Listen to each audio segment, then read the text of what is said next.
He died 3 months ago, she said. Left everything to me. The words settled heavy between us. Not grief alone, something harder. Responsibility. The kind that doesn't wait for you to be ready. I looked at her again, really looked.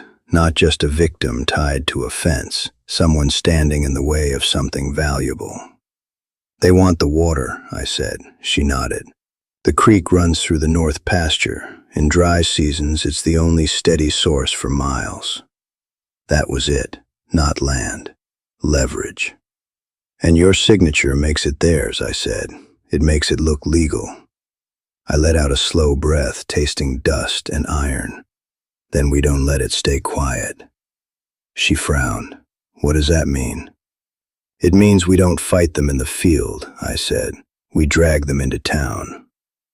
We reached town after dark, kept to the edges, no lantern light, no noise we didn't have to make. My side had gone stiff by then, each step pulling like something tearing slow inside me. I ignored it. Pain could wait. Timing couldn't. Her pace was better now, still weak, but steady. That him? She whispered. I followed her gaze, a single light burning in a narrow office. Yeah, I said, that's him. I pushed the door open. Daniel Cross looked up once, took us in. Blood, rope marks, dust. He didn't ask questions. Close the door, he said. We did. Emily told it clean. No shaking, no wandering, just truth, straight through from her father's death to the men at the fence. Cross listened without interrupting, but his hand stopped moving halfway through. They've already filed something, he said. Emily went still. They can't, she said. They can, he answered, and if no one sees it in time, it becomes real. That was the way of it. Ink made things true faster than bullets. Then we get ahead of it, I said. He looked at me. How? We copy everything, I said, and we don't keep it here. Something shifted in his expression, then he nodded. Good, he said. Very good. We worked through the night, ink, paper, names. Emily remembered more than I expected, boundaries, witnesses, dates. Her father had taught her well. Cross pulled old records, cross-checked filings, built something solid enough to stand in daylight. I stayed near the window, watching, waiting. Every sound outside felt like it might turn into trouble. Before dawn, we had copies, more than enough. Where do they go? She asked. Everywhere, Cross said. Anywhere eyes can see. Morning came fast. Too fast. They didn't wait long. Hooves in the street, more than before. Slower this time. Confident.